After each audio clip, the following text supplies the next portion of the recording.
నీ రీప్లేస్మెంట్స్ లో టెక్నాలజీ యొక్క రోల్ ఎంత ఉంటుంది? ఆ సర్జన్ ఎక్స్పీరియన్సే మ్యాటర్ సార్. ఆ సర్జన్ ఎక్స్పీరియన్స్. సో నావిగేషన్ అనేది మీ గూగుల్ మ్యాప్ లాంటిది, దారి చూపిస్తుంది. మీరు తప్పున్నారండి 2 డిగ్రీలుగా 3 డిగ్రీలుగా ఆ లోపల ఉన్న ఎమారికా ఇంప్లాంట్ పెట్టడంలో మీరు కొంచెం కొద్దిగా గురి తప్పుతున్నారు, ఒక 3 మిల్లీమీటర్లుగా తప్పుతున్నారు, ఒక 3 డిగ్రీలుగా తప్పుతున్నారు. ఓకే, అది మళ్ళీ కరెక్ట్ చేస్తాము. నావిగేషన్లో మనమే కరెక్ట్ చేస్తాం. అంటే గూగుల్ మ్యాప్ని మీరు ఓన్లీ మీకు మ్యాప్ చూపిస్తుంది, డ్రైవ్ చేయాల్సింది మీరు సర్జన్. అలాగే రోబోటిక్ వచ్చింది.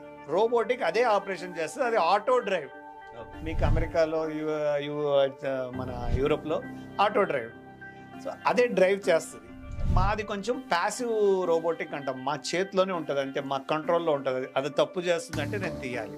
సో ఇక్కడ మీరు చెప్పిన పాయింట్, రోబోటిక్ ఆ 2-3 డిగ్రీల కరెక్షన్ అదే చేస్తుంది, కానీ మాది ప్యాసివ్ రోబోటిక్, మా చేతిలోనే ఉంది. సో రోబోటిక్ ఒకసారి ఏమైనా తప్పు చేస్తుంది అంటే అది ఎప్పుడు తెలుస్తుంది, మేము స్టాప్ చేయగలం. అదే ఫుల్లీ ఆటోమేటెడ్ రోబోట్స్ మీరు స్టాప్ చేయలేరు, సర్జన్కి ఏం జరుగుతుందో తెలియదు.